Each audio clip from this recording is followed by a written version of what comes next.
If you've ever hiked the Skyline Trail, then you'll know that crossing 138 and Route 28 can be rather scary and a little bit dangerous. I am going to talk with Mark Porter, who's going to talk about this issue and things that we can do to address it. I'm Judy Lehrer Jacobs, the Executive Director of the Friends of the Blue Hills, and I'm with Canton selectman Mark Porter. And welcome to Blue Hills Alive, your weekly guide to the Blue Hills. If you have ever crossed these highways, routes 28 and 138, please leave a comment below and let us know your experiences. We are grateful to our sponsor, Tom O'Neill of Success Realty in Milton. And let's get going. Mark, thanks so much for coming. I'm absolutely happy to help. Glad this worked out. So can you introduce yourself first? Sure. So my name is Mark Porter. I'm a selectman in Canton. I've been lived in Canton now since 2007. I'm a big hiker sort of all over the country. And certainly the Blue Hills is very convenient because if, on a lunch break, it's somewhere you can go out and get to. And so I do find myself up there quite a bit. That's great. So, and have you hiked the Blue Hills and the Skyline Trail? I have. I've gone end to end once, but the primary loop that I end up doing is between 138 and 28, or between 138 and in the state police station. But have gone end to end, yes. Great. And you want to give us a sense of some of the problems on routes 28 and 138? Sure. So my experience is a little bit more on the 138 side, just being that part is in Canton, but obviously the traffic is an issue, and in traffic, as the selectmen in any of the surrounding communities, traffic is an issue for all of us, and especially sort of the interaction between pedestrians, bicyclists, and motorists. And whether it's an intersection downtown where we're in downtown Canton, someone coming off the train, or something like 138 there at the crossing, it can be very tough, especially with distracted drivers, and if motorists are not paying attention or not prompted to see us as hikers, it can be bad. And so we always are looking for solutions, but also looking for solutions that will be effective, not just solutions that, as an example, putting a crosswalk in is great, but if it just lines on the road, someone may not see that. We as a pedestrian may have a sense of security because we're in the crosswalk.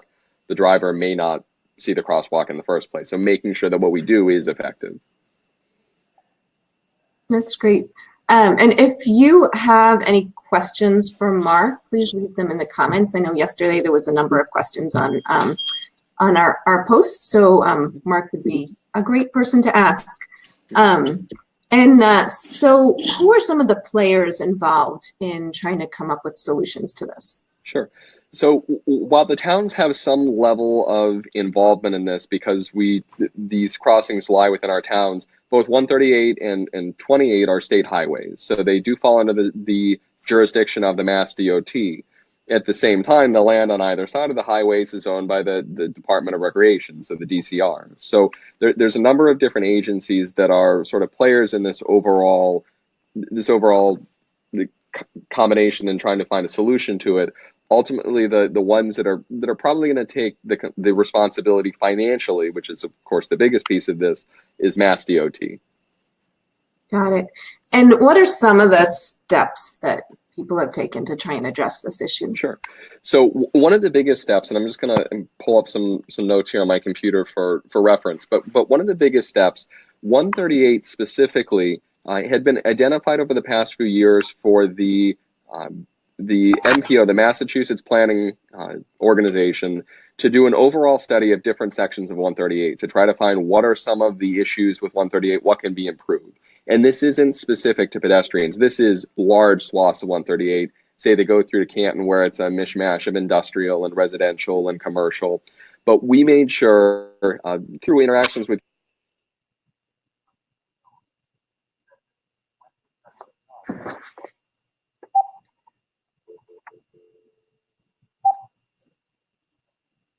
Hey, Mark, I think you're off again. Sorry about that. I think we've lost Mark. Do you want to try?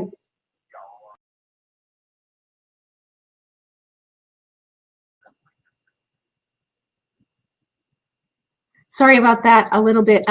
But in the meantime, we can talk about Alex Place's question, which was, what is the budget for improvements such as a walking signal?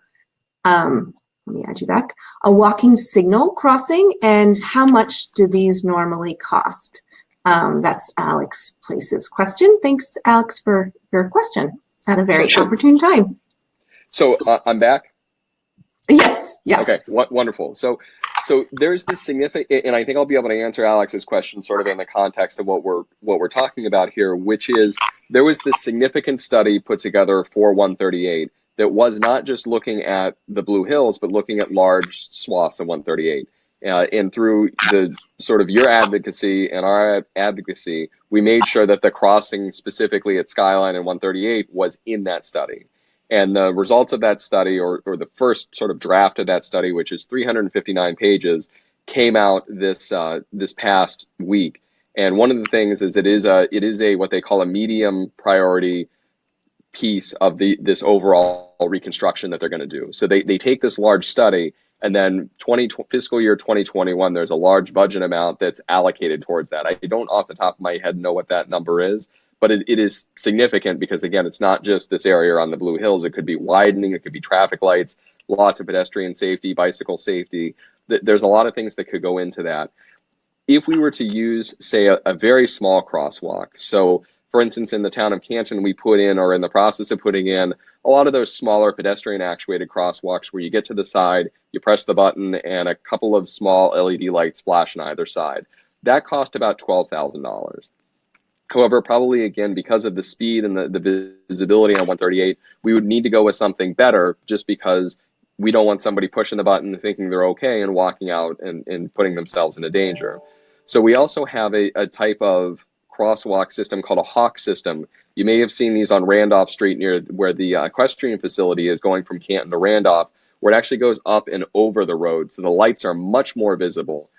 Those can run between $75,000 and $100,000. And my sense is that that's what the Mass DOT and what this study is recommending. It is more costly, but it provides it becomes a lot more obvious to the drivers that someone is crossing and that they need to slow down and stop. So that specific to the budget, it's a little bit early in the process to say what that is, but I think that's the price range for the type of thing that we need. It's probably going to be $75,000 to $100,000. Great. There we go. So are there things that you think are just way too expensive that are just off the table? So the thing is that the DOT is going to make the ultimate decisions. And I know that there was some talk about the idea of, say, a bridge or some sort of pedestrian crossing that goes up and over. Those sorts of things I think probably are going to be less realistic unless private money comes in. Because the DOT is not going to spend $1 million or more to build something like that when their studies show that a crosswalk is sufficient. I mean, this study of 138 that was done by the MPO is sort of a blessing and a curse for us, specific to this project, because it certainly has brought visibility to the issue, and the right people are talking about it, and the right people have put it into the initial plan. The downside is this is for work that's going to be done starting in fiscal year 2021. So it's good that we're talking about it, but it's very unlikely that we could convince the DOT to do anything, say, this year or next year, because their opinion is, well, we have a large budget allocation. We can do lots of these things all at once in 2021, 2022. So for efficiency's sake, that's probably when it's going to be addressed. Got it. So it's not for a while, but unfortunately, but it is being talked about, and it's being talked about by the right people, the people that are the decision makers in this area. Right. And what are the things that we could do to make sure it happens and Sure. keep that along? Sure. So this is almost a little bit like our old schoolhouse rock, where we talk about how a bill becomes a law, and there's a big process along the way. So this MPO, this Massachusetts Planning session, was really set to start talking about how they're going to work on 138, how they're going to improve 138. the crosswalk, the enhanced crosswalk, is in that plan. The next step is it goes to a design phase where a designer is going to start laying out, putting together budgets. Engineers are going to be doing what engineers do to turn it from the idea of a number of state officials into something that they can actually see dollar amounts and costs for. So I think during that process, it's just a matter of being in touch with the DOT, being in touch with Secretary Pollack, who's the Secretary of Transportation for the state of Massachusetts, to say, hey, we're thrilled that you folks have decided to take up this pedestrian issue at the 138 Skyline Crossing. We understand it's in the plan. We just want to continue to express our support that it goes from the plan into the design. And I understand that you folks have been doing a lot to bring this up originally, and that you have some petitions and some different ways to again, just help the folks in the State House, help the folks that are making these budget decisions know that there are many people that are interested in this, that this is going to benefit many people, and it really fulfills their goal of making Massachusetts a more pedestrian-friendly community or state. Right. And so if you do want to make a difference, you can go to friendsofthebluehills.org/skyline-crossing, and I will put that in the comments when we're done, and that will take you to a petition. And the petition we have given to decision makers, and we will, as we get more of them, we can continue to let people know that this is a growing issue that people care about. We do have another question. If someone were to give $12,000 tomorrow for the simple crosswalk solution, how fast could this get permitted and put in? That's Alex Place. That's a great question, and it's a little beyond my scope as a town official, because the crosswalk would be going technically on either side, would be installed on DCR land, and then would be put in across the DOT. The DOT's property, the DOT's road. So it would have to be a coordination between the DOT and DCR to do that. It also goes on the assumption that they would be comfortable with that, because these engineers have very specific engineering standards that they put themselves to. And if they feel that, say, the $12,000 less expensive crosswalk is not sufficient, that it would give pedestrians a false sense of safety, and it could actually lead to more negative interactions and positive interactions, they may not move forward with it. So it would have to fit their engineering specifications. And again, that's a little beyond my level of knowledge, but it's certainly something that we could all work together to research and find out if it would be something that they would be open to if we were fortunate enough to have that in place. Great. So I think we're wrapping up. Are there things that you wanted to cover that we haven't I haven't asked you yet? No, I think that you really touched on the most important parts, which, at least specifically to 138, this is an issue that the state knows about. This is an issue that's in the plan to be fixed. And the best thing that we can do at this point is just make sure that they realize that it continues to be a priority in the plan. Great. So I think as Yep. Oh, you just. Sorry, somebody called me, so I had to jump the call. That's perfect timing because you've done. But ultimately, it's a lot easier for us to continue pushing it now that it's in the plan than getting it in the plan in the first place. But we don't want to just sort of sit back and say, all right, we made it over phase one, so our work is done. Myself, as somebody that's both an elected official and someone that hikes in the Blue Hills on a regular basis, I'm continuing to make sure that my opinion is known. Certainly, the more that you folks can continue to make your opinions known, it's going to make it much more likely that this moves forward. But we've taken the most important first step specific to 138. Great. Well, great segue to encourage you again to go to our website to sign the petition. It's friendsofthebluehills.org/skyline-crossing, and we'll put that in the comments for you to sign up. You're watching Blue Hills Alive, your weekly guide to the Blue Hills, and we are grateful to our sponsor, Tom O'Neill of Success Realty in Milton, and grateful to Mark for coming in today to talk to us.